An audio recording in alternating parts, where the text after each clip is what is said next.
Well, hey, I'm Reed, and this is Kurt. We're here with Aaron Geiger with Cardinal Ridge Consulting. Aaron, thanks for joining us. Yeah, thanks for having me. Yeah, well, I guess this is kind of a co-mutual. I think you're hosting us, we're hosting you type thing. So it'll be a fun conversation. Yeah, I'm looking forward to it. Definitely been looking forward to talking to you in person, and we've had some great conversations on electronic platforms and so forth. So it's great to see you. Yep, in person is good. Yeah. Yes, I agree. Kind of, it's been kind of fun too because we share some interest. As far as cars and airplanes and things with motors and stuff like that. So that's always fun to meet a fellow enthusiast. Indeed. I always start with how did you get your start in this industry? Like where, did you grow up around construction? Did you ever have an interest from an early age? That's a great question. Yeah. So my dad had a family business, which you guys can identify with. Yeah. Not in technology at all. But this was the era when, adopting technology became important to a small business. Yeah. So basically I learned technology in that business working for my dad before I went to college, which gave me, I think, number one, seeing my dad run a small business, you just have to be passionate about solving all kinds of problems, some of which you have no expertise in. Right. So you have to find the right people to give you input, et cetera. After that, I just got into technology out of college, did that kind of in a consulting capacity for a while. And then 13 years ago, I joined a mechanical contractor and started to learn construction. That's awesome. Yeah, I can identify with that for sure. Kind of coming in and really not knowing much about, necessarily technology per se, but, knowing much about, the business. And I feel like having the opportunity to implement our systems at Bangert and, really from the ground up, it gave me a real understanding of how businesses run and operate and all of that kind of stuff. So if I ever run into, somebody who's, going into that, generational family business, or they're going into a business that has, is changing their technology, my advice is to always, go for it, because you learn so much about the business in that process. That's right. Yeah. So I was fortunate to have that as a backdrop, as I was young, to sort of form the way I think about problems. That's awesome. Once you got into construction, did you ever leave after that? No. You stayed in? No, I always tell new folks that come into construction. I met a CIO a couple months ago that has worked in many industries, been very successful. It's his first foray into construction. You need at least a year to even really get your head around how construction works. Yeah. It's a very unique industry. The way that construction projects run, managed financially, is very different to, in my experience, almost every other industry. But there's and I know you guys feel this too, there's the pride, the folks in the field that actually build a hospital, right? They have intense pride. They drive by that hospital, they tell their kids, I built that hospital. Absolutely. Yeah. We get some of that because the technology that we deploy the technology that lets those teams manage those projects. So for me, there's a lot of pride that comes in working with clients that build amazing things. Definitely. I mean, even I'll go, hey, one of our customers built that. Right. Exactly. Well, we take, if we run across, if somebody runs across a job site that's one of our customers, which is, you can throw a stone pretty much in the Midwest. Right. And so we'll take a picture, we'll share it on Teams, and everybody gets a kick out of it. So what's really fun is actually we have all hands 3 times a year, and where we bring everybody in and we just spend a couple of days meeting together, and it's been super valuable for us.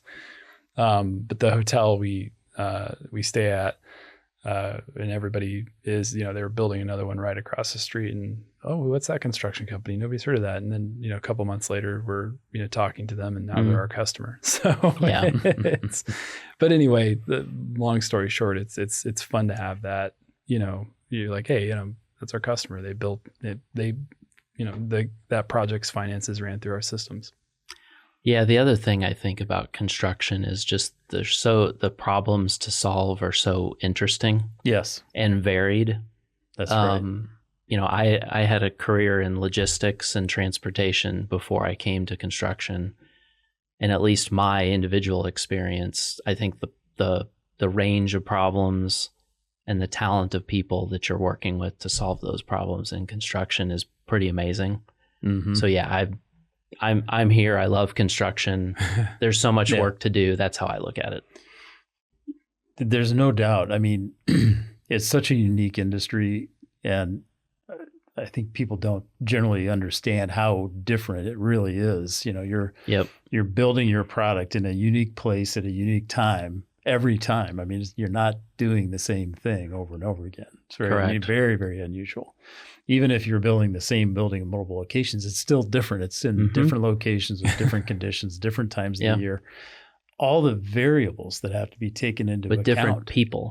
Yeah, right. So that's one of the biggest differences in construction is obviously you try to keep construction teams together. And good construction companies do find this team works really well. Yeah. We're going to keep them together, and keep this success rolling. But it's essentially like building a new company every time. Here's the folks you got to work with. Here's all your subcontractors. We've got to all work together now. Yeah, you're right. It is like building a new business every time you build a big project like that. And we get that. I mean, our team, like the team we have today, like we're super protective of it because they work together really, really well. And I preach a lot about culture, and take care of your team because my opinion is you cannot have happy customers without a happy team. Yep. And where we're at today, the quality of their interaction with the results that they deliver together is just amazing. So to do that like every single project though, to have that consistency, right? There's a lot that goes into that, and I'm sure using technology to make everyone's lives easier is a big component of that too. Mm-hmm. Yeah, and I'll touch on what you said when I was a customer, right? Yeah. When I was on the customer side as a CIO or CTO. Yeah, I'd be interested in that, and that kind of leads into like you've clearly been very into the construction technology environment for a long time now. Like, what's getting you excited today? What kinds of things do you see happening out there that you find interesting, for instance? Well, I think first of all, I think it's the people that at any particular solution, right? If you're a customer and you're partnering with Bangor as an example, the team of people that you're working with and how well they work together, how well they understand your company's culture, how well you can basically integrate as a team. That's one of the most important aspects, number one. Yeah. So I think our industry is learning that, right? And I think the vendor side is learning it, the customer side is learning it. So that's generally exciting. Yeah.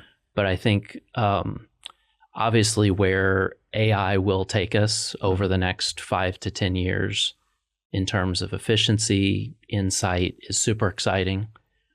I think it's one of those things where we've gone through that trough of disillusionment, right? Maybe the end of last year. Right. And now we're actually on the upswing of folks are really starting to find value with these solutions. But this, a car, I always think in terms of cars, right? That's how my brain works. With AI, we're like in the 1910 era of cars. Yeah. Right? It's like the Model T, basically. We're not at the hybrid supercar yet? No. No. That's the way I look at like construction technology. I think we're in like the 60s or 70s now. Apollo moon launch, like you were doing amazing things. Yeah. But there's still so far to go. And AI is just way back there at the Model T. Yeah. Interesting. Yeah. What do you guys, do you think that's accurate, or how would you see it? It's hard for you. So I think it's very accurate, the 60s, 70s component of it, because what we're finding is so many, customers are just okay with staying on legacy solutions or solutions that were built in the 90s. Yeah. And they've built things on top of that, which are really interesting. So a lot of them have built functionality on top of that just due to lack of innovation there in that space. Yeah. And so that I find really interesting.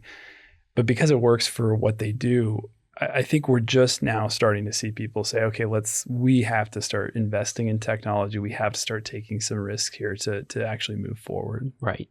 And think strategically about our legacy solution that we have today. Yes, it does serve our needs, but if we don't get out in front of that, we're going to put ourselves in a bad spot. That's a lot of what I help my customers with is we were talking about this earlier. What's the right time? Yeah. You know, and for every company, it's different. Right. Right. Yeah. Based on what you're on now, how well it's working, what the options are in the market. There's a right time to consider a switch and make a switch. You can go too early. You can go too late.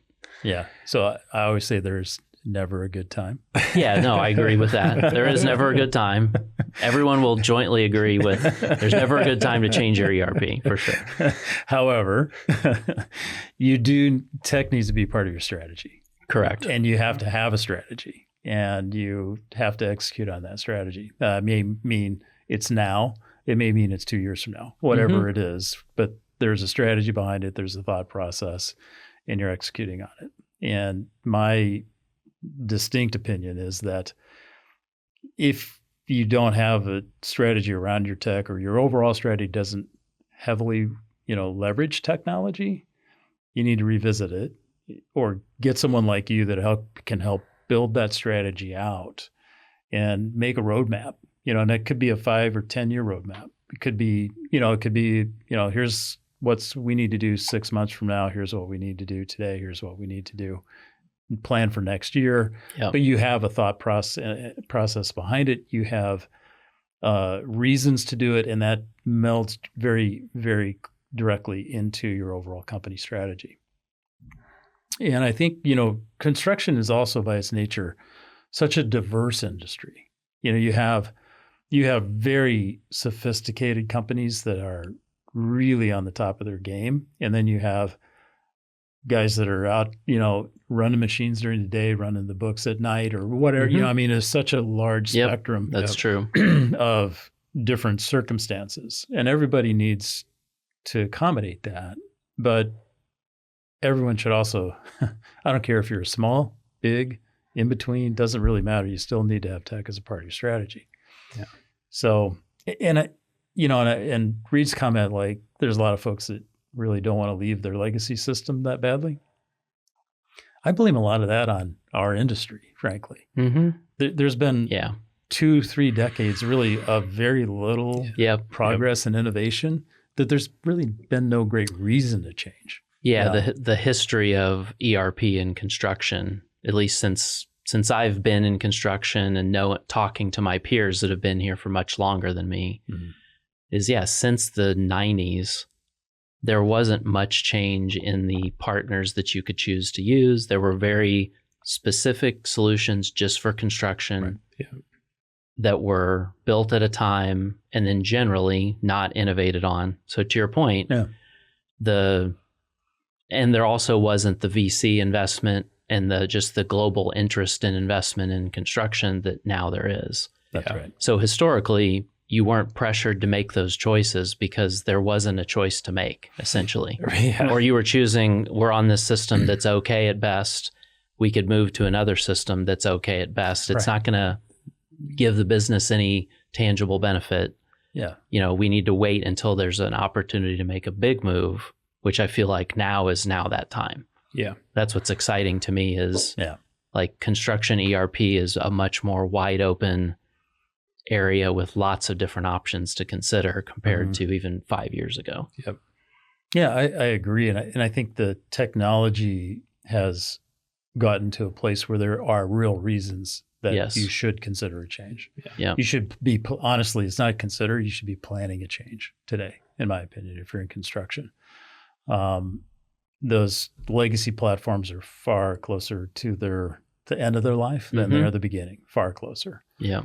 And people need to recognize that. And I think one of the things that is not well considered is that all the people around those legacy systems, they're going away too. You know, we have them in our company. Yep. You know, Yeah. we have people that have been with us for 30 years. Yeah. They're a lot closer to the end of their career than the beginning. Mm-hmm. And once those folks are retired or moving on or whatever, that expertise goes away. Yes. So where does it come from?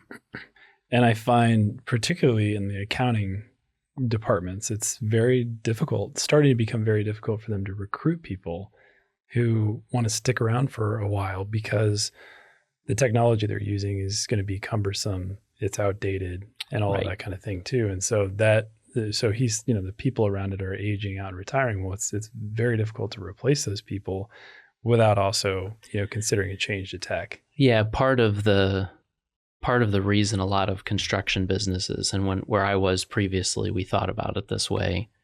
If we're hiring, whether it's in the accounting group or in the operations group, if we're hiring a project manager that just graduated from Rolla, right? Mm-hmm. Great top school. Yep.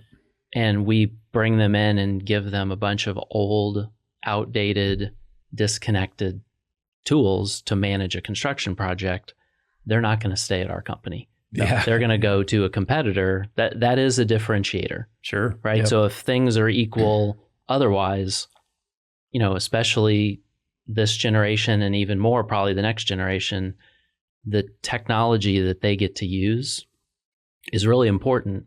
Like, they're not going to just put up with outdated, not current, not easy to use.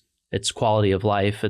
I don't want to put myself through this, which I understand. I don't want to spend 2 hours after my day trying to sort together the things that I need to put together so the finance team so it's besides the things that we all like to think about: efficiency, risk reduction, increase in profit.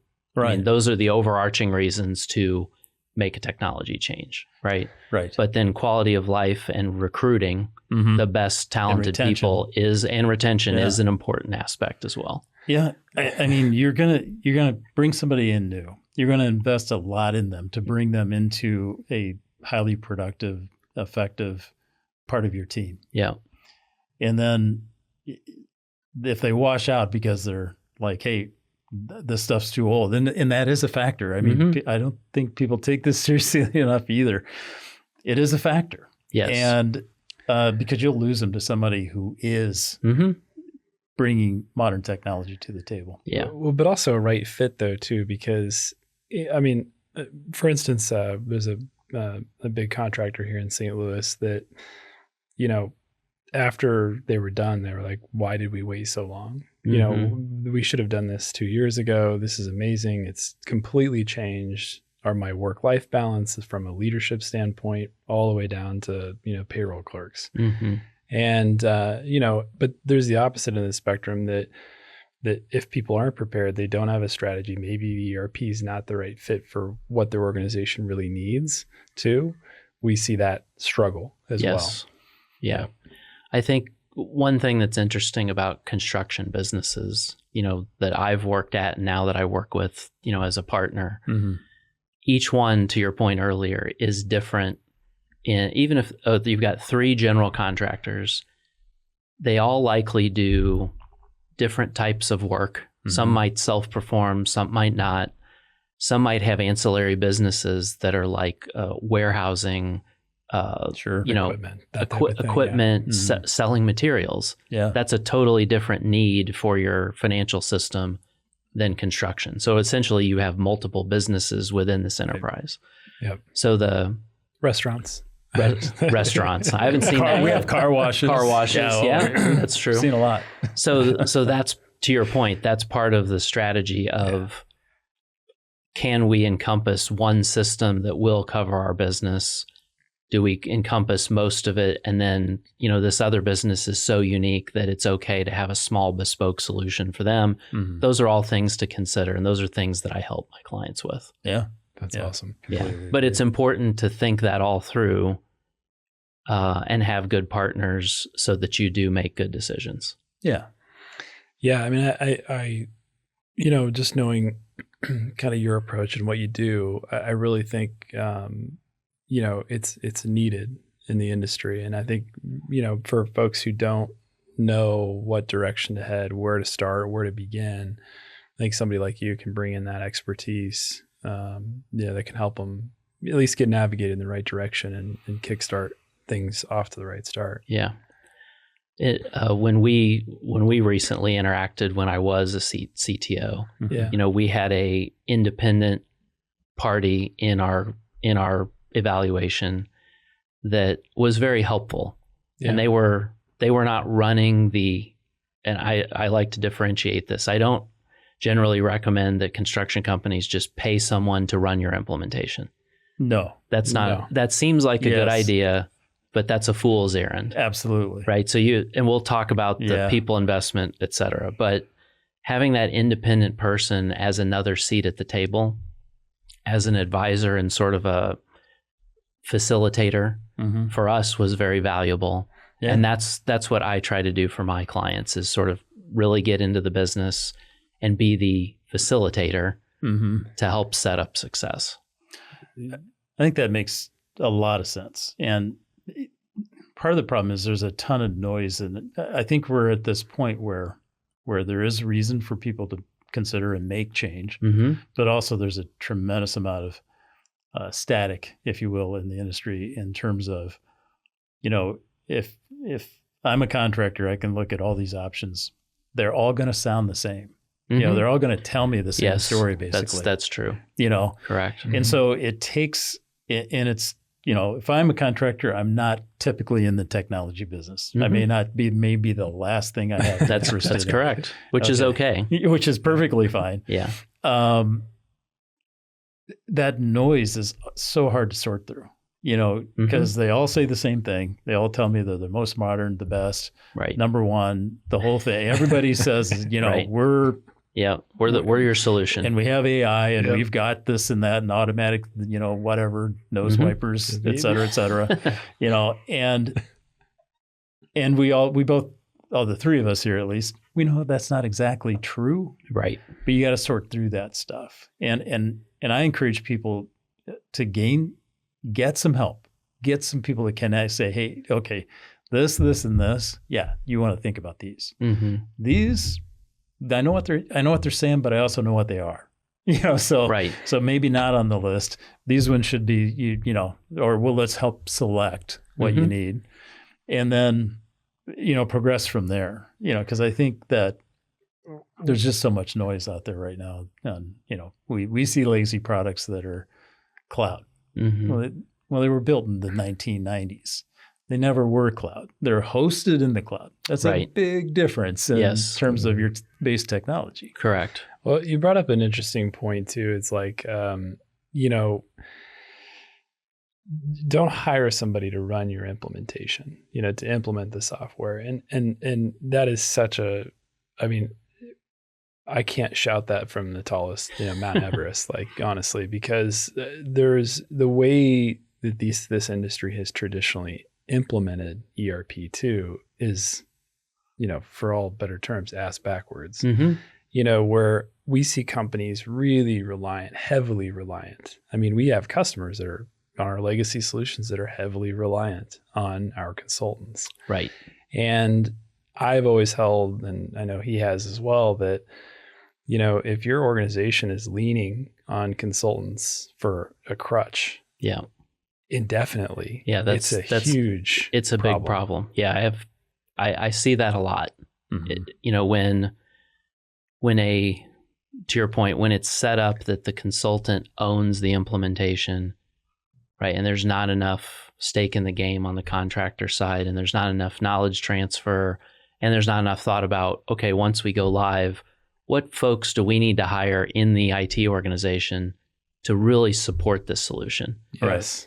The fool's errand is we're just going to keep the consultants will take care of it. They're the experts. Long term, I think good businesses hire the right folks. You've got a mix.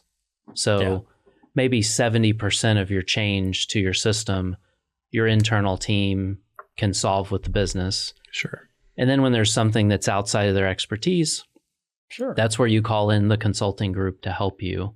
Right. But yes, I've seen companies paint themselves into difficult corners with, we don't have the right resources internally, and we don't have the right engagement with our consulting partner to really think through this. Yep. The right way. And to actually be strategic and get a outcome that is, actually innovative and different than just the status quo. Right. On the flip side of that, I think it's very rare the construction company could do their own implementation. Exceptionally rare. Right. Yeah. So I think it's the middle, right? So we talked about the first scenario we talked about of sort of expecting consultants to do it for you. Mm-hmm. That's the wrong approach. Yeah. On the flip side, thinking we don't need other experts and we'll just do this internally.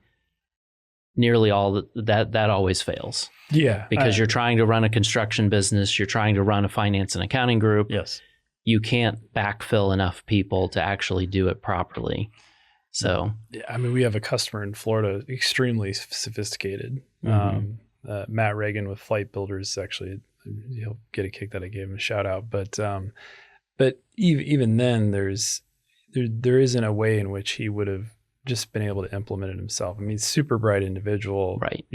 Able to their entire the way that they've built their company and their IT folks and all that kind of stuff. It's really, hey, we're going to do as much as we can, and we're going to automate things internally, and we're going to understand how these systems work internally, right? And that's where I see the big risk is when a contractor just doesn't understand the system whatsoever. Yeah. Somebody else has set it up. Somebody else has configured it. Right. We trained on it, so we know how to do our day-to-day. And then let's say all those day-to-day folks leave over a period of 5 years. You've lost your expertise. Yep. So I'm going to play podcast host now. I'm going to steer the conversation. Yeah, that's fine. So training. Yeah. Really bad word. Right. Oh yeah. That's a training. Like, to me, generally, I think this is the whole world. Folks don't have time to be trained anymore, right? Mm-hmm. Sit in a class for 3 days to understand how do I use X system, et cetera. It just, none of us have the patience. And I think the technology has gotten to the point where you expect it to be intuitive enough that I should be able to watch a few videos and I should be able to get started. So 100%. And I saw your post a few weeks ago with all your manuals on the manuals. That was So we have manuals for By the way, I still have people call and ask for manuals. Really? Yeah. Okay. So it's very rare. Banger, you guys have developed a really interesting way of sort of getting that knowledge out to the customer that's adopting. Like, tell the audience a little bit about that, because I think it's really cool. You're asking us to get on our soapbox. That's I am. Our favorite thing to do. That soapbox is so well worn. We're going to have to get a new one pretty soon. Right. Man, we love that soapbox. We talked about antiquated technology, 1990s legacy products. The services around all of these systems today are also just as antiquated. Yeah. They're all based on a one-to-one consultant relationship, a hourly, billing model, whether it's charged by the hour or by a metered subscription or however it is, it's still basically by the hour. Mm-hmm. That is inherently going to create a conflict. Right. Because if I'm the vendor, it's my interest to bill you more hours. Right. You're the customer. Yep. It's your interest to pay fewer. Right. Okay. And so how do we build effectiveness into that? That's the real key. The thing that we know is our most knowledgeable customers are our most happy customers. Yeah. So what's one of the barriers to gaining knowledge? Well, in the traditional model, you call me, Aaron. I'm going to start my clock. Right. We're going to have a conversation. We may even talk about kids and cars and airplanes and stuff like that. The clock's still running, by the way. Now, you're not paying, whoever you're working for is paying the bill. It's not coming out of your pocket, but that's all right. Yeah. And I'm happy to chat as long as you want. But the part of the problem is, that every time you call me, you're going to get a bill. Right. Yeah. You're disincented to get the information that you need. Exactly. Or for your team. Right. So we need to, we're going to give you 30 days of training. Yeah. So we're going to figure it out ourselves, which is point of failure that we've talked about already. Yeah. And so that's one of the inherent problems. We saw it. We made a decision to make for our size of company, a large investment, into the millions of dollars to build a technology platform that helps people learn quickly, learn on their schedule and time, learn in a way they expect in a modern world. I mean, we're in an app environment. You expect to download an app and start using it immediately. Yeah. Right? Yeah, exactly. In a traditional environment, an implementation is expected to take 9, 6, maybe 6 in the best case scenario, 6 months. Right. 9 months possible. Yeah, multiple years. A year, more likely. Yep. Could be multiple years. Yeah. That's the expectation. Yeah. So our current average is 87 days. Yeah, that's amazing. We believe It really is amazing. with our next iteration of our technology platform, we'll bring that down to 60. There's no reason we can't bring these implementation timelines into a very compact and therefore less risky, right, less costly arena. Yeah. The other piece that I thought was exciting about it is, if you're implementing for a complex business, you've obviously got really good stakeholder. If you've picked good stakeholders in the business that really know their area, if you can, at the front end, so you said ask backwards before, right? Yeah. If you, at the front end, you can give them the basic training on here is what the system can do in a few hours, right? Then they can come to the table when you're designing out, how do we want AP to work? Your AP expert says, hey, I've looked at all this. I think overall what you guys do will work, but I have a few questions and concerns. Absolutely. Right? Let's work through those. Okay, here's the design. Let's mock it up. Let's test it, and then let's implement it. Whereas before, you try to do that all with not knowing what the new system can do. Right. And these next generation systems have so much capability that you need to have at least a baseline understanding of kind of what's possible so that you can actually get the value out of it. Yeah. Excellent point. I mean, we take that layered approach, right? So we allow the customer to really enable themselves. We call it enablement in terms of actually just watching videos. Same customer goes through all of the same videos to get that base level of understanding. Right. But every single day we host Q&As, so they can talk to experts. And so if they have a question about something, they can actually ask those questions that day. Yeah. And then within each basically course set, we have a live class where they're actually doing the nuts and bolts and exactly like you said, hey, they're not listening to someone talk to them about, they're just, okay, you're going to run an invoice through AP now live. Exactly. And let's run 10 through and see what questions you have. Exactly. Yeah. And so for us, that came out of, being in the middle of an implementation. Let's say I quoted you 200 hours and we're at hour 90 and the customer's like, well, I don't know what decisions I want to make because I have no idea how the system works. Right. You've done all of this setup and configuration for me. I don't. Right. I have no concept of is this going to work? What setting should I change? Right. What can I do? What's possible? And we're in that era now where to me as a stakeholder at a construction company or any company, to be truly successve, you need to understand your system. Yes. To the deepest level that you can. Yes. Correct. Yeah. Correct. I've been in this business a long time, as you can see. I'm only 22. It really takes you down fast. But anyway, I cannot tell you how many times over these years where I've sat down with a customer and a customer says, I wish it would do X. And I know what you said. You said it will do that. It does it. And they just didn't know. Yeah. How long? When did they put that in? And it could be 5 or 10 years ago. Yeah, I can remember a couple really frustrating conversations with legacy ERP systems that I dealt with in the past where it took, 5 or 6 phone calls and meetings to find the right person in the company that knew how XYZ worked. Right. Yeah. So even the folks in the company didn't know. We didn't know that it could do that. right? Because there was like one person that built that 15 years ago, was still in the company, luckily. Yeah. Wasn't well documented. Like, so those sort of scenarios historically happen. But think Yeah. about the lost man hours over all that time. Oh yeah, no, it's because very of a lack of education. correct. Right. Well, but also because of a lack of really internal understanding too. Mhm. I mean, not necessarily from your standpoint, but from the ERP standpoint. I mean, what, 3-4 years ago? Well, no, back in I guess 2017, 2018, so a long time, 7 years ago. He was like, we need to start practicing what we preach.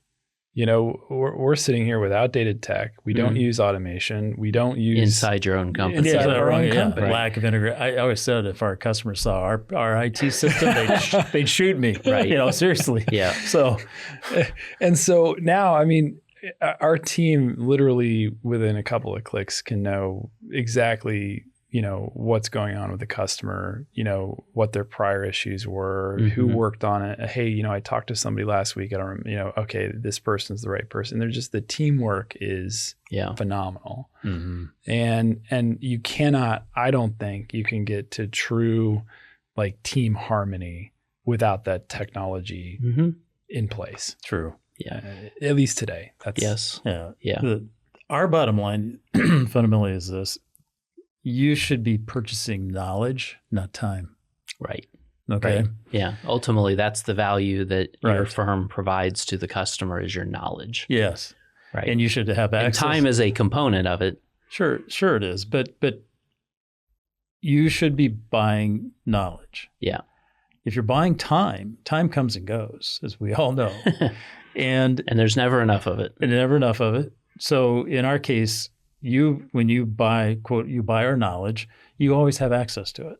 Okay, so you can go back and revisit it. You bring somebody new on board, you can put them back through the system. That's a key point. That's actually a really key point is, once you implement, that's great for all the folks that were there during the implementation. Right. Yes. But then what we've talked about before, you've got to make sure you've got a really good method for bringing new people on that ideally is very low effort from the construction company side. Yes. You shouldn't have to have someone sit next to someone for a week to learn the system. Now they need to learn the way this company does their business and the nuance and the workflows, but not the technology should be, I'm going to go to, You can offload that.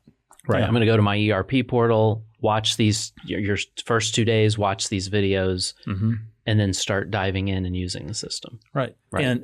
And That's what people expect too, by the way. Yeah. Well, and I'll be honest with you, like the ERP providers, they're behind, all of them, on that adoption. I mean, if you I don't know, there's I don't know a specific example, but more point solutions, and of course they're not as complex, so they have a little bit more flexibility there, but you can do a free trial, you can log in, you can start learning about what the system can and can't do, right, within minutes. There's some of those barriers that have historically been there with ERP solutions they're still there, right? There's some work to be done to make it. I mean, when we were on vacation in Los Angeles like a month ago, we saw a Waymo. Yeah. Right. Did you take it? And I've read a lot about it. Yeah. As we talked about, I'm very for full self-driving if it's done the right way. And I think Waymo has. And so I said, we're going to take that. Awesome. Yeah. In 1 minute, I downloaded the app and the car pulled up. And the app just basically told me what to do, right? Nice. It's gonna unlock when it detects you. Here's what to do. Like that's our life now. Yes. That we could order a self-driving car that drove us 3 miles very safely, and I ordered it in like 60 seconds. Yes. Well, and they're forced. I mean, obviously by the nature of their their company, and people are trusting their lives with Correct. an automated No, it's car. we're talking different stakes here, yeah. but the analogy still holds up. The important lesson I think in it though is that they're extremely focused on user experience. Yes, exactly. Extremely. Right. And, Exactly. and that to me is the key, is like you have to get down into the user experience. Right. And Yes. that's where I think, in my opinion, that industry needs to kind of catch up with. Mm-hmm. Part of the problem is the software publishers are still, they haven't progressed either when it comes to service delivery. So they're still very supportive of the old business model of service delivery that companies like ours used to do. Mm-hmm. I mean, Yep. well, and very specifically that we used to do. Mm-hmm. Okay. The vast majority still deliver basically effectively one-on-one consulting by the hour. Right. Bottom line. Yep. So they know that, first of all, they don't have a great concept of how can we make this better. All right. And we've got to support all these partners we have in the old way because that's their business model. Well, that automatically sets them back, unfortunately. Mm-hmm.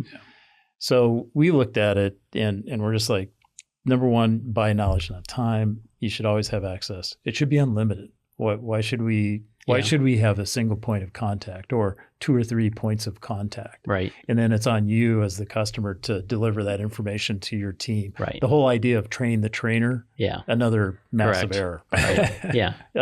But so your entire team can interact with our system. Okay. Yep. Not only that, the stakeholders, the people you put in charge on your side as a customer, through our platform, they can monitor the progress of their team. Right. So I know if Reed's done what he's needed to do or not. Right. And if Reed's struggling, you can see it and say, hey, how do I go help Reed? Yeah, right. exactly right. And those things are going to happen, right? They will absolutely. You've got a team of 10, 50, 500. Some folks are going to get it in 5 minutes. Some, there's going to be a big amount in the middle that take a little bit. And then there's going to be folks that struggle for a variety of reasons. And you need to know who those folks are. Yeah. Our view, they won't raise their hand usually. No, they won't. And none of us like to say, "Hey, I'm not getting this." Well, and they could be so far underwater they can't get their hand out of the water. Yeah, they're just trying to get their work done. Yeah, facts are friendly from our, So if I notice Reed's behind, I go to Reed and say, "Hey, I noticed you haven't been able to, keep pace here. What's going on?" He could tell me, "Hey, a project manager came to me. They had to have this and that, and buried me under, and so on and so on, whatever the conditions may be."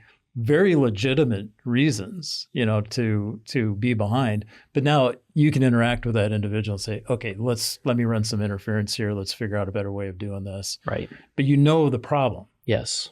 Right. And now you know how to fix it. Right. Or at least you can get to a solution. Yes. Well, and I think, the flip side of that too is it's amazing.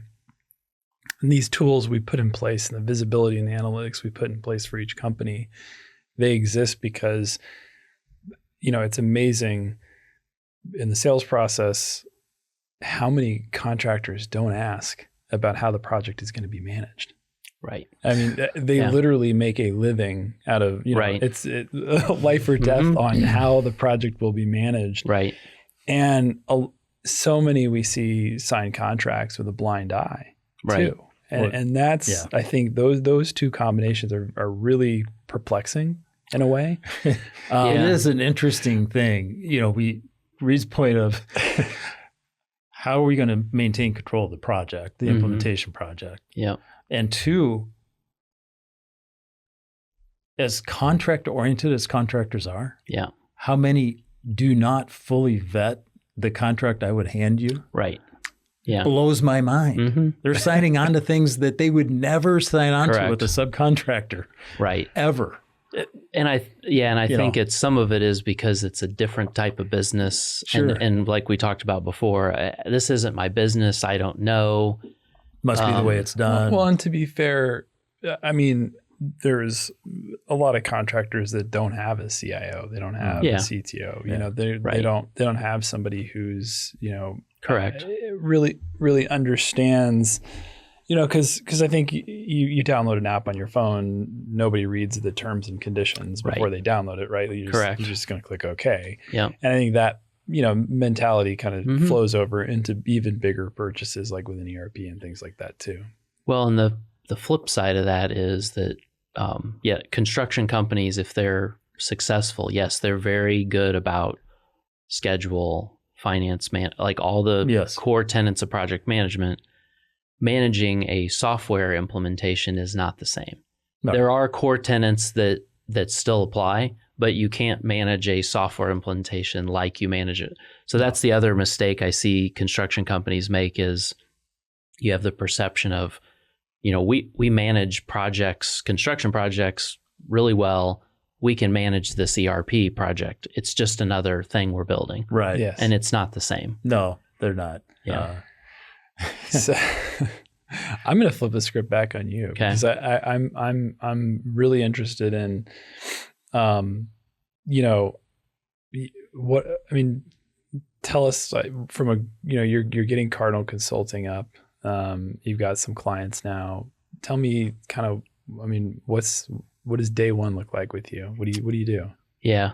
So kind of like we talked about before, my passion has always been helping, whether it's the company that I worked for or now helping multiple companies set their overall technology strategy aligned with the business, right? Yeah. So that there is a lot of technology things that you can go work out, but overall it's where is the business going?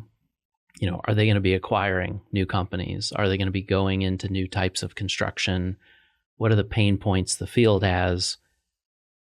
Develop that strategy, but then go down to the tactical execution layer and help advise them on who do you need on your technology team, right? Are you missing key resources, roles, talents, et cetera?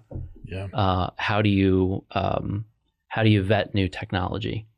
There's different ways based on the culture of a company that you can sort of develop a process that doesn't tell everyone no, but also enables innovation.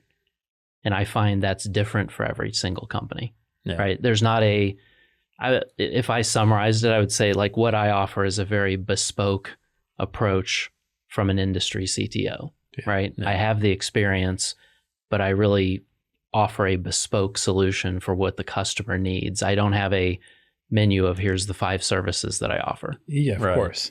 Yeah. Which is really fun. Yeah, I agree. Do you work with all sizes, sorts? Yeah. What would you say is the sweet spot? Maybe somebody who they've got a construction company, maybe they've got a couple other companies, and they're sort of outgrowing the way that they used to do things and now they're looking towards the future.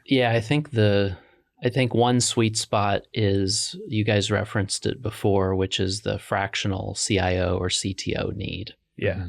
And oftentimes that's a company that's, say, 100 million to $1 billion in the construction revenue range that has meaningfully grown, and maybe they haven't grown their technology strategy team, et cetera, to match.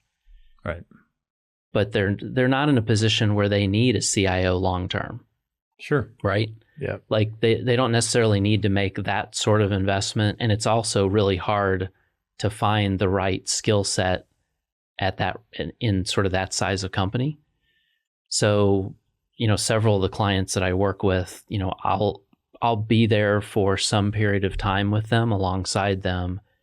And then eventually I won't be there anymore. That's my goal. Right. Is basically to work myself out of that job. Yeah. But then it's more of the specific engagements where folks need help, right? So some of the bigger clients I work with, ERP, right? Yeah. We don't, we need some facilitation and some help to help us figure out how do we navigate this landscape. Yeah. I think, that makes sense.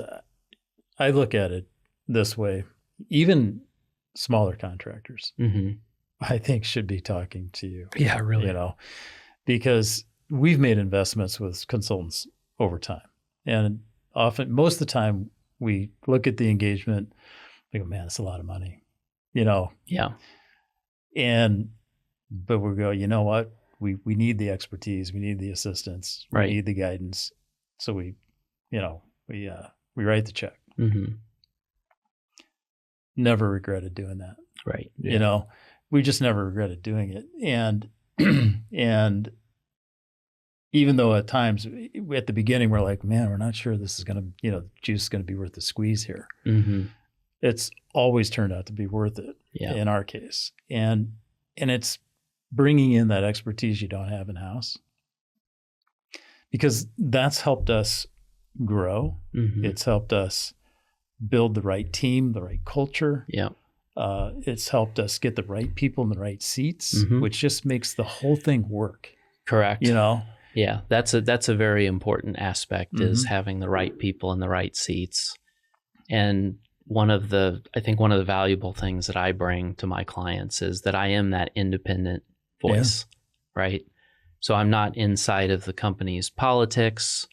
I'm not worried about a promotion, right? and I can independently help coach, evaluate, look at the technology organization. What are we missing? You know, is someone in the wrong seat? Mm-hmm. Are we missing their talents elsewhere? Right. That's a critical component. It really is. I think where we definitely have the experience of more often than I'd like to recall, but where really the contractor just has the wrong person in the Mhm. wrong seat Yep. Yeah. at that time, Right. and it places a pretty significant drag on the organization Right. that's hard to see when you're on the inside, Yes. you know. Mm-hmm. And there could be other reasons, you know. Well, you know, Jim's been with me for 25 Sure. years, you know, Right. and this kind of thing. But Jim may not be the right person for that role today, Mm-hmm. Right. you know. Exactly. And those are hard things to come to. And Yeah. sometimes you need that outside person to go, Right. Jim could be better utilized over here, Yes. for instance. Yeah. Right. Well, I mean, I see, you know, we see actually quite often where, you know, if somebody does have a technical person on staff, that person may only have the capacity to just maintain Yes. what they currently have. That's a great point. You yeah. know? Right. Huge organization. Well, I would say every IT organization is always understaffed. Yeah. Generally, Yeah, right? yes, There's always much more work that any IT organization could do than they Mhm. have the capacity to. But yes, big organizations typically have more flex capacity to take on projects. Yep. At a small company where you've got 3 or 4 people in IT, yeah, they're all fully busy 40 to 50 hours a week supporting job sites, supporting end users, keeping things running and stable, which is the core purpose. Yeah. They don't have the flex capacity to contribute to an ERP, Right. you know, implementation. They just don't. Yeah, it's just non-existent. Yeah. Right. And I think that's what's really cool about what you do is you can come in, you can see that structure, you can understand what people are doing and how they're doing it, because a lot of times, you know, leadership or executives, they're not necessarily going to be down in the day-to-day. Okay, what is Right. or even really, you know, maybe understand what the day-to-day is that they do and the capacity and Right. and all that kind of stuff. So Yeah. The other thing I could see you bringing a ton of value to is we talked earlier about like what we do is different than construction. Mhm. So we do see a lot of contractors just say, okay, that must be the way it is, so we'll just go along. yeah, Sometimes you need that sounding board to say, hey, they're telling me this. And Yes. somebody needs to go, wait a minute. You know, Right. hold it. Maybe that's right, maybe it's not, but it doesn't seem like that should be that way. Yeah, you know? there's some pressure testing and follow-up questions, et Yeah. cetera. Right. And you Yeah. kind of know how to navigate that labyrinth, if Mhm. you will, to get down to, okay, yeah, here's what we actually need to do. for Yes. instance. And again, it's from an independent perspective. Yep. So it removes that, you know, prospect vendor sort of Mm-hmm. animosity is not the right word, whatever. Conflict. General conflict, There's yeah. general conflict there. yep, So yes, having someone sort of independently as the facilitator to advise in my experience, advise the vendor and advise the customer. Like from the vendor side, here's what's important. I want you to make your best accurate presentation of what your system will do. Yes. Don't come in here with a load of BS. Here are the things that are important, right? And then helping the customer to understand what the true value of each solution might be, and then how might it work for their business. Yeah, I think that's great because it's not so much conflict, but it's a misalignment of interest. Yeah, that's a good way to put it. Yeah. So, it's in our interest to sell you everything we can possibly sell you. Right. Yeah. I mean, we could take that attitude. It's in your interest to really buy only what you actually really need. And our point of view on that stuff is we have a long-term view. We know that if we sell you more than you need, you're going to figure that out sooner or later. Yeah. And you're going to be not too happy with us. Right. So, but that's not the case throughout this whole industry. I mean, there's a ton of pressure from vendors to say, hey, we want bigger contracts. We want more, if you're selling this, sell them these 3 things too. Right. Add on this. And, there's a ton of cross-selling, upselling, in these sales organizations. And I think that, for us, it's about, walking away from deals too. Being very upfront to say, hey, this is just not a fit for you. Well, I think where players that typically didn't play in construction that are now in construction. And I think there's some really good players. Yes. I think one thing that's different about construction that I've certainly found talking to peers that are CIOs in other industries, construction is very relationship based. Yes. Right. The construction industry itself is, and by nature, I think IT buyers, I'm a very relationship buyer when I was a CTO. It's not just around show me the contract and how much money is it going to cost in the negotiation. It's about who are the people we're going to be working with. Will we enjoy working with them? Will we work well together? Right. And how do they approach the relationship?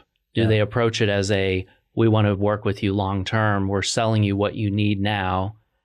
And we believe you will grow into this, but we're not going to sell you that now because you can't take advantage of it. Yeah. That's the approach that works, I think, in construction companies identify with. Yeah. But outside of other industries, it's very much more transactional, right? In general. Well, and I think it stems from that, kind of SaaS sales mindset. I mean, I was at Disney World a couple of years ago, and I happened to be on the bus with some SaaS company, but it was like their sales retreat, and they couldn't stop talking about basically their book of business that they were building up and how they were selling and cross-selling to make their metrics and quotas and all that kind of stuff. And I think as that has seeped in, I think it's done a little bit of damage. Yeah, and that's we're a capitalist society. That's an important component of any SaaS company. Yeah, right? Absolutely. And that's not bad if you layer the true customer relationship and doing the right thing in with that. Yes. I've seen companies do it very successfully. Yes. I think if you have the long-term in view, that's the key. Right. Exactly. Sorry to cut you off there. Well, is there anything else on the agenda that we didn't talk about?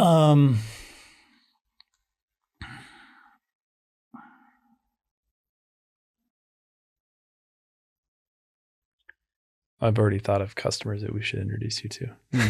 Good. Yeah, but there's so many that really, even in the $30 to $100 million range that you'd be talking about. I haven't encountered those folks yet, but Mm-hmm. yes, I'm sure. Yeah, they're really, because they probably have one IT person. If that, or none. Usually it's like they could actually use my help even more. Yeah. Or in a different way. I think sometimes it's just so hard to, we have customers that are incredible visionaries. Mm-hmm. I mean, just absolutely incredible visionaries. But it stops at technology. Right. Yeah. And they don't know how to make their vision happen with technology. Yeah, that's a good way to put it. And, in this, sometimes I'm hesitant because the things I'll say are self-serving. Mm-hmm. Okay. And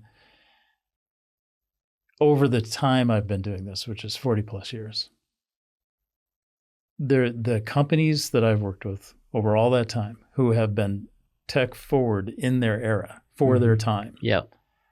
have always grown faster, Sure. been more successful, Right. been still in business, Right. 30, 40, 30 years later. Have prospered through They've prospered. through all kinds of conditions. Exactly. And they've had a higher profit margin Mm-hmm. because they've been able to, they've understood the value. They've learned how to leverage the technology to its fullest extent in their case. Yeah. And then I've seen other companies, similar size, similar business, similar kind of projects with 50% more people, 100% more people in a lot of cases. Right. Yeah. That are operating the same systems. Correct. Same way, all that. Mm-hmm. The difference is Yep. they haven't taken the time to really understand it. They don't prioritize it. They don't put tech, forward. And and I just look at all the sunk cost over time on that. Right. It just drives me nuts. I mean, Yeah. that's been a consistent issue, and it's tends to be more on the lower end, smaller end of the spectrum. The problem with software systems, they don't have a nice paint job. You can't drive them. You can't dig a hole with them. Right. You can't fly them. You can't Right. fish from them. Right. It's not fun to buy. In other words, Right. Correct. It's way more fun to buy a new F-350 Platinum. Correct. Right. Right. Well, and you can buying an F-350 if you're a small construction company, that directly gives a superintendent the truck to go do a job. Yeah. To make money. Absolutely. The investment in technology is sort of one layer removed. It's an indirect investment. Mm-hmm. But to your point, my experience throughout my career has been, when I've been with companies that have been, tech forward for the era Mm-hmm. in an appropriate way. Yeah. Margins over time have increased, safety has increased, risk has been reduced. Yep. If that's, and I think that just continues. It becomes more and more important each year, right? Mm-hmm. We're in the 1960s now in the car era of Yeah. construction technology. Think of where, 5 years from now, we'll probably be in the 1980s, Yeah. so think about, Be you think about Windows coming out in the 1980s, Mm-hmm. Cars with digital technology in them, like those are things that we have to look forward to, but you have to make that investment. There's a guy, totally off topic here, but a guy I watch on YouTube that reviews cars from the 60s through the 90s. Uh-huh. He's reviewing an Oldsmobile from like 86, and it had a digital display. That's the rare Riata. Or yeah. is it the Buick Riata? Yeah, and Oldsmobile had them too. Correct. It was actually a CRT tube. Yes. A TV. Yeah, an old I've seen school that. I've TV. seen that because there's a guy now that rebuilds those. Yeah.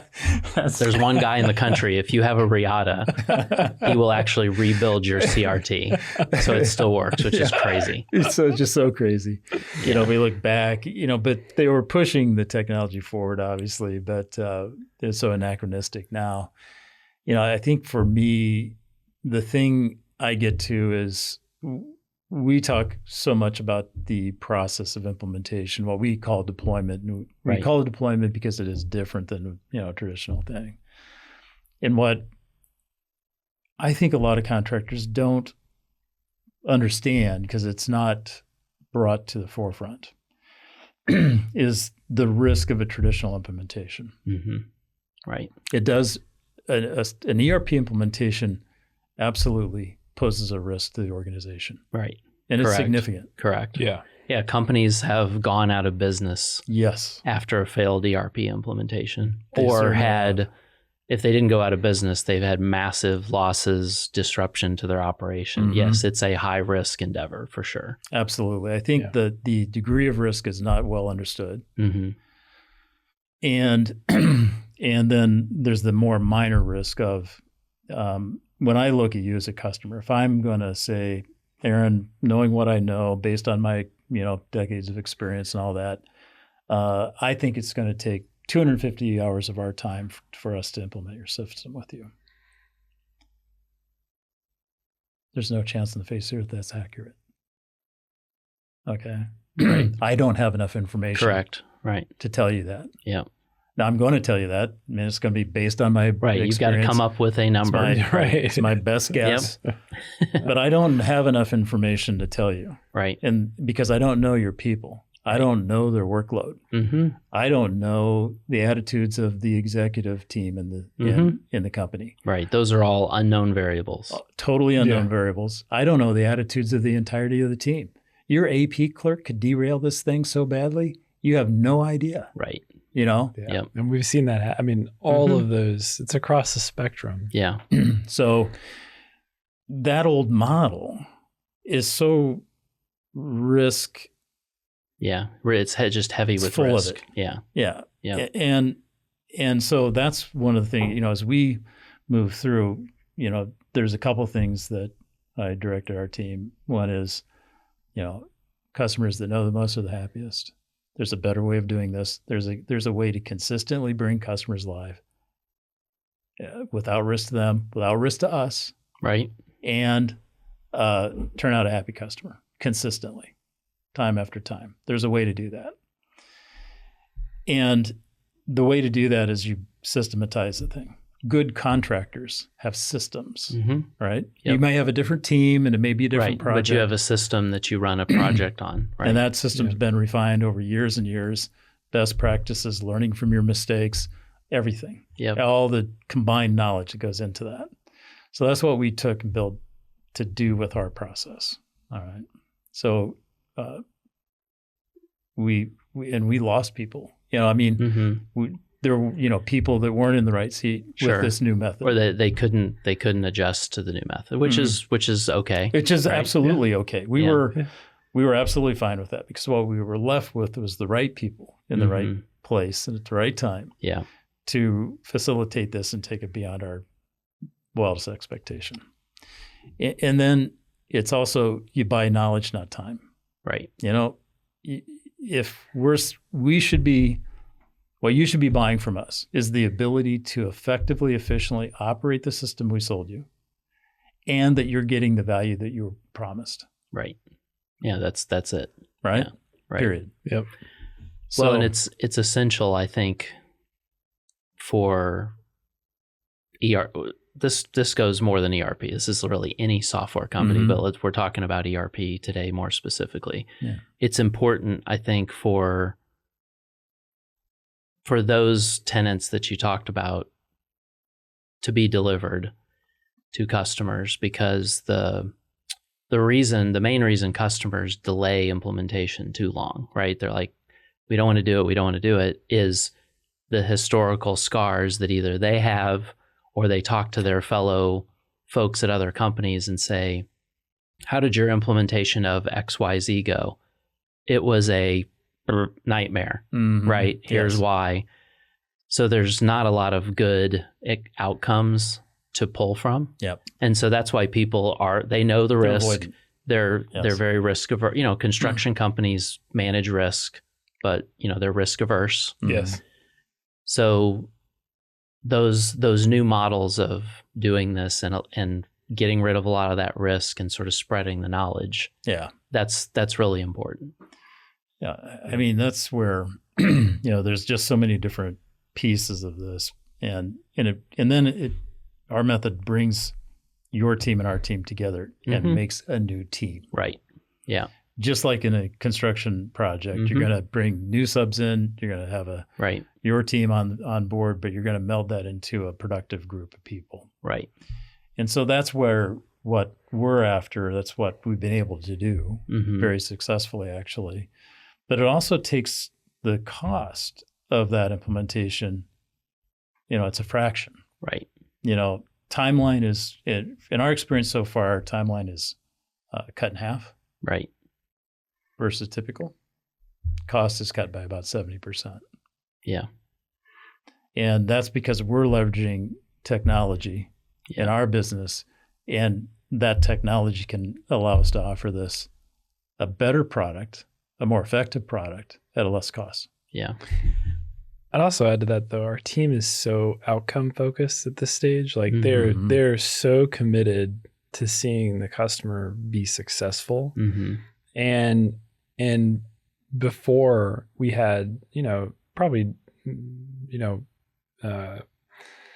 not the individual's faults, but the way we had incentivization set up and things like that, it really disincentivized that outcome. Right. And so if I can solve this for the customer in 20 less hours, I'm disincented to do that. Exactly. Right. Yes. Right. So you've created the right environment for your people to just make the customer happy. Yes. They're incentivized to get the implementation done right, but done in this time frame. Yep. Right. Yeah. So everyone's more aligned. Everybody, yeah. That's kind of the behind the curtain stuff is, in a typical consulting environment, consultant gets a base salary plus some significant part of their income comes from how many hours they bill. Right. Yeah. Okay. So, and again, that inherent conflict. And that's just the way it's been done, forever and ever. Yeah. We looked at that and said, this actually is counterproductive for us and for the customer. Yeah. And no one likes to go into those meetings and talk about their billings for the month. Right. Yeah. Oh my God. Right. So that's definitely not culture positive. Mm-hmm. Yeah. So we removed all that. And then we employed the tech to, why do I want to have a highly experienced construction technologist teaching you how to enter accounts payable invoices? Right. Yeah, that's not a good use of anybody's time. Yeah. Right. Why would I want that to happen? Yeah. Now it adds hours. It allows me to bill hours. Right. But it's completely not what that individual should be doing. Right. So we offload that to our tech. Yeah. Which allows our people, highly experienced people, to solve the big problems. Right. To find the better value. To go, hey, if we did this will take 3 days off your month end. And that's the value for the customer, and then for them as individual. That's what they like to do, right? Absolutely. They love it. They're absolutely in love with it. Right. I mean, just yesterday we were in a meeting and Lisa on our team was just like, I every day I wake up and I'm like, I can't believe that I get to work on the actual complicated problems that I want to work on. Right. I don't have to deal with the very, very low hanging fruit. Right. Yeah. And Lisa is a very accomplished construction CFO, C-level person, right? Highly experienced in a large company. She knows what she's doing. She's a CPA on top of that. Right. Do I want her? Yeah. Right. Doing it's important stuff. Yeah. But right. It's mundane. Well, and that's one of the core reasons folks adopt technology. Yeah. Is to remove the busy, mundane work that can be done another way. Yeah. And give your bright people more time to solve the hard problems. Because if I came to you and said, hey, Aaron, I'd like to hire you to help me build this Excel spreadsheet. Right. You'd be like, oh, no. Right. I can do it. It's not the best use of my time. Yeah. Probably not worth that investment. So. Right. Yeah. Darn, this is a good conversation. Yeah. Guys. Yeah. I think we've covered everything. I can't think of anything. You get out your stuff. I think it worked great. Okay. Yeah. Cool. Do you want to do a close? Yeah. Sure. We should. Sure. Something like that.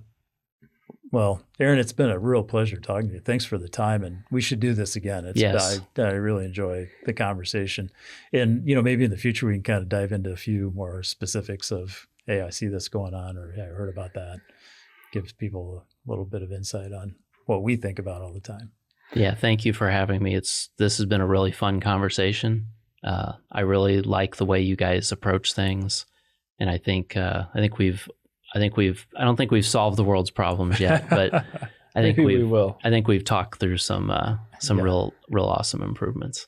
Exactly. Well, awesome. Thanks, Aaron. Likewise. And if you have any questions for Aaron, leave them down in the comments, and we'll make sure to get them over to him and get back to him. Thanks, gentlemen. You bet. Thank you.